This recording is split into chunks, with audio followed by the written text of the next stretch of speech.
सूर्य देव की 7 किरणों का जीवन पर अलग अलग प्रभाव है।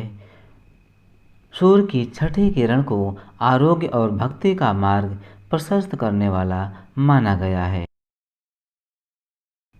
लोग मानते हैं कि सूर्य की इस छठी किरण का प्रवेश अध्यात्म से लोक जीवन में छठी मैया के रूप में हुआ। छठ पूजा में सूर्य भगवान को उदय और अस्त दोनों को अर्घ्य दिया जाता है। तो आप सभी का स्वागत है अध्यात्म दर्शन की आध्यात्मिक यात्रा में। और यह आप जो संगम का विहंगम दृश्य देख रहे हैं, तीर्थराज प्रयाग उत्तर प्रदेश इलाहाबाद में छठ मेले का ये जो है बहुत ही बड़ा आयोजन का दृश्य आप देख रहे हैं। छठ पूजा हिंदुओं के प्रमुख त्योहारों में से एक है। सामान्यतः यह त्यौहार बिहार, झारखंड और पूर्वी उत्तर प्रदेश में धूमधाम से मनाया जाता है। यही नहीं, मॉरिशस, त्रिनिदाद, सुमात्रा और जावा समेत विदेशों में भी, यूरोपियन देशों में भी भारतीय मूल के प्रवासी छठ पर्व को तमाम रीति रिवाजों के साथ मनाते हैं। छठ भगवान सूर्य की उपासना का पर्व है। भारत में सूर्य पूजा का परंपरा वैदिक काल से ही रही है। उगते हुए सूर्य को अर्घ्य देने तक चलने वाले इस पर्व का अपना ऐतिहासिक महत्व रहा है। इस व्रत का मुख्य उद्देश्य पति, पत्नी, पुत्र और पौत्र सहित सभी परिजनों के लिए मंगल कामना से भी जुड़ा हुआ है। छठ पर्व की सांस्कृतिक परंपरा में 4 दिन का व्रत रखा जाता है।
ये व्रत भैया दूज के तीसरे दिन यानी शुक्ल पक्ष की चतुर्थी तिथि से आरंभ हो जाते हैं। व्रत के पहले दिन को नहा खा कहते हैं, जिसका शाब्दिक अर्थ होता है स्नान के बाद खाना।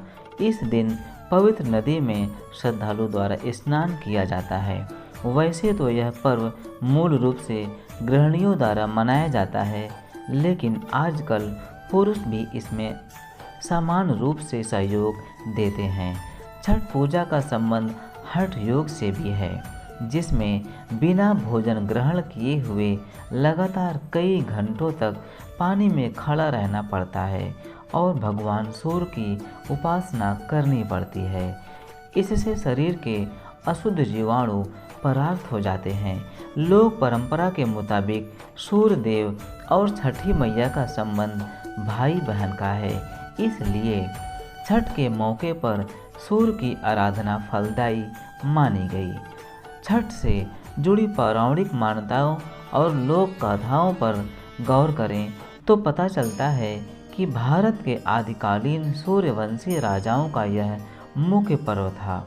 यह एकमात्र ऐसा पर्व है जिसमें न केवल उदयाचल सूर्य की पूजा की जाती है, बल्कि अस्ताचलगामी सूर्य को भी पूजा जाता है। इस दिन व्रती स्नान कर अरवा चावल, चना दाल और कद्दू की सब्जी का भोजन ग्रहण करते हैं। नहाए खाए के दूसरे दिन यानी कार्तिक शुक्ल पक्ष पंचमी के दिन व्रती दिन भर उपवास कर शाम में रोटी और गुड़ से बनी खीर का प्रसाद ग्रहण करते हैं। इस पूजा को खरना कहा जाता है। इसके अगले दिन यानी कार्तिक शुक्ल पक्ष षष्ठी तिथि को उपवास रखकर शाम को अस्ताचलगामी सूर्य को अर्घ्य दिए जाने की परंपरा है। और यह जो आप छठी मैया के श्रद्धालुओं का दर्शन कर रहे हैं, ये है तीर्थराज प्रयाग। गंगा मैया, जमुना मैया और अदृश्य सरस्वती का संगम, राम घाट का ये दृश्य, संगम घाट का ये दृश्य, संगम नगरी, धर्म की नगरी, आध्यात्म की नगरी में भारत के हिंदुओं के प्रमुख त्योहारों में से एक छठ महापर्व का छठ पूजा का ये मेला आप देख रहे हैं, जिसमें भगवान सूर्य देव की आराधना की जाती है।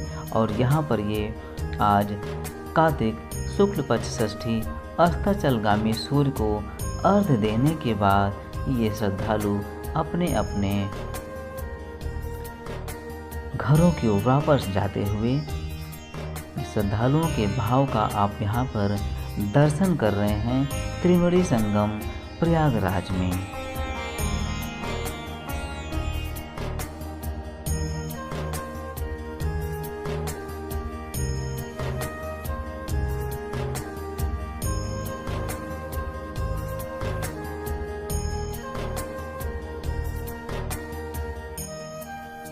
छठ महापर्व छठ पूजा की इसी कड़ी में चौथे दिन अर्थात कार्तिक शुक्ल पक्ष सप्तमी तिथि को सुबह उदीयमान सूर्य को अर्घ्य अर्पित करके व्रत तोड़ा जाता है। धार्मिक मान्यता है कि छठ पूजा के व्रत को जो व्यक्ति भी रखता है वह इन दिनों में जल तक ग्रहण नहीं करता है। इस व्रत को करने वाले के जीवन में सुख समृद्धि आती है और उसके सभी मनोकामनाएं छठी मैया पूरी करती हैं। भारतीय परंपरा में पर्व चाहे कोई भी हो, हमें अपने भीतर के मैल को दूर करने का संदेश देता है। यह भारतीय ऋषि परंपरा का एक छुपा हुआ आध्यात्म रहस्य है। छठ पर्व भी हमारे मन और प्रकृति का उत्सव है। ये दोनों आपस में गहरे जुड़े हुए हैं। प्रकृति हरी भरी रहेगी तो मन भी भीतर से प्रसन्न रहेगा। छठ पर्व को हमें प्रकृति के रूप में ही पूजना होगा, तभी हम भी प्रसन्न रहेंगे और संसार के सभी जीव जंतु भी प्रसन्न रहेंगे। और यह दृश्य देख रहे हैं त्रिवेणी संगम प्रयागराज में छठी मैया का पूजा करते हुए यहाँ पर ये माता रानी बहुत ही श्रद्धा के साथ गंगा मैया के तट पर चरण स्पर्श करते हुए छठी मैया के वेदिका और देखिए यहाँ पर पैर छूते हुए, तो आप भी पूरे भाव के साथ छठी मैया का प्रणाम करें और वीडियो पे कमेंट ज़रूर करें, जय हो छठी मैया की। और ये बहुत ही सुंदर विहंगम दृश्य आप देख रहे हैं यहाँ पे श्रद्धालुओं का। त्रिवेणी संगम प्रयागराज इलाहाबाद उत्तर प्रदेश का ये तट है, गंगा मैया का किनारा है। और प्रसिद्ध महाकाव्य रामायण में भी उल्लेख किया गया है कि जब राम और सीता अयोध्या लौटे तो लोगों ने दीपावली मनाई और इसके छठे दिन राम राज्य की स्थापना हुई। इसी दिन राम और सीता ने उपवास किया और सीता ने सूर्य षष्ठी छठ पूजा की। सीता मैया की इस सूर्य षष्ठी और छठ पूजा के बाद से ही परिणाम स्वरूप उन्हें लव और कुश पुत्रों के रूप में प्राप्त हुए। ऐसा भी एक कहानी रामायण महाकाव्य में जिसका उल्लेख मिलता है। और यह बहुत ही विहंगम दृश्य देख रहे हैं छठी मैया के पूजा का, छठ पर्व का मेला का तीर्थराज प्रयाग संगम नगरी इलाहाबाद उत्तर प्रदेश में। एक और प्राचीन मान्यता के अनुसार छठ पूजा का त्यौहार सबसे पहले भगवान सूर्य और कुंती के पुत्र कर्ण द्वारा किया गया था। कर्ण अंग देश का शासक था जिसे अब भागलपुर बिहार के नाम से जाना जाता है। यह कारण था कि यह त्यौहार मुख्य रूप से बिहार और उत्तर प्रदेश में मनाया जाता है। और इसी से जुड़ी हुई एक और मान्यता है कि एक मान्यता के अनुसार छठ पर्व की शुरुआत महाभारत काल में हुई थी। सबसे पहले सूर्यपुत्र कर्ण ने सूर्य देव की पूजा शुरू की। कर्ण भगवान सूर्य के परम भक्त थे। वह प्रतिदिन घंटों कमर तक पानी में खड़े होकर सूर्य देव को अर्घ्य देते थे। इस वर्ष छठ पूजा का महापर्व 28 अक्टूबर 2022 से शुरू हो रहा है। लोक आस्था का ये महापर्व 4 दिन तक चलता है। इस साल ये 28 अक्टूबर 2022 से शुरू होगा और 31 अक्टूबर 2022 तक चलेगा। कार्तिक माह की चतुर्थी तिथि को पहले दिन नहाए खाए, दूसरे दिन खरना और तीसरे दिन डूबते सूर्य को अर्घ्य और चौथे दिन उगते सूर्य को अर्घ्य दिया जाता है। नहाए खाए के दिन छठ पर्व में साफ सफाई का विशेष महत्व होता है। छठ के लिए बनाए जाने वाले प्रसाद में भी स्वच्छता का विशेष ध्यान रखा जाता है। कार्तिक मास में शुक्ल पक्ष की चतुर्थी तिथि को छठ पर्व का प्रथम दिन होता है। इस दिन व्रती प्रातःकाल जल्दी उठकर साफ सफाई करते हैं और स्नान करने के बाद छठ पर्व का आरंभ किया जाता है। खरना का महत्व। खरना को लोहंडा भी कहते हैं। कार्तिक मास के शुक्ल पक्ष की पंचमी तिथि को खरना मनाया जाता है। दिन भर व्रत के बाद व्रती रात को पूजा के बाद गुड़ से बनी खीर खाकर उसके बाद से 36 घंटे का निर्जला व्रत शुरू करते हैं। इस दिन मिट्टी के चूल्हे पर आम की लकड़ी से आग जलाकर साठी के चावल, दूध और गुड़ की खीर बनाई जाती है। संध्या के समय नदी या तालाब पर जाकर सूर्य को जल दिया जाता है और इसके बाद छठ का कठिन व्रत आरंभ हो जाता है। और षष्ठी तिथि को होता है मुख्य व्रत। षष्ठी तिथि को छठ पर्व का मुख्य पूजा की जाती है। इस दिन प्रातः सूर्योदय के समय नदी या तालाब पर जाकर अर्घ्य दिया जाता है और छठी मैया का पूजन किया जाता है। व्रती पूरे दिन कठिन निर्जला उपवास करते हैं और शाम के समय पुनः नदी जाकर पानी में खड़े होकर सूर्य को अर्घ्य दिया जाता है। और चौथा दिन यानी सप्तमी तिथि छठ महापर्व का अंतिम दिन होता है। इस दिन सप्तमी को प्रातः उगते सूर्य को अर्घ्य दिया जाता है। इसी के साथ छठ पर्व का समापन होता है। और आप छठ महापर्व का जो दृश्य देख रहे हैं ये है त्रिवेणी प्रयागराज, संगम नगरी, आध्यात्म की नगरी, धर्म की नगरी, जहाँ पर ये छठ पर्व का आयोजन चल रहा है।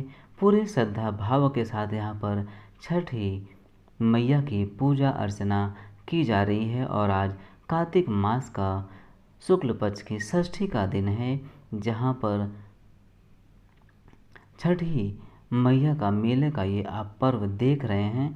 संगम नगरी तीर्थराज प्रयाग में बहुत ही श्रद्धा भाव के साथ यहाँ पर देख रहे हैं छठी मैया की पूजा अर्चना की जा रही है संगम तट पर प्रयागराज इलाहाबाद में।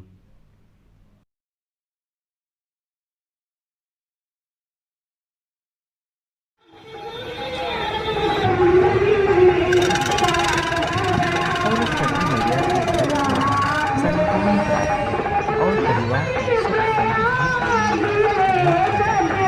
इस छठी व्रत को निर्जला पहले दिन मैंने नहाए खाए पर सरदार से मिलने और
तो वीडियो पे कमेंट ज़रूर करें। जय प्रयागराज की, जय हो गंगा मैया की, जय हो छठी मैया की। और बने रहे अध्यात्म दर्शन की आध्यात्मिक यात्रा में।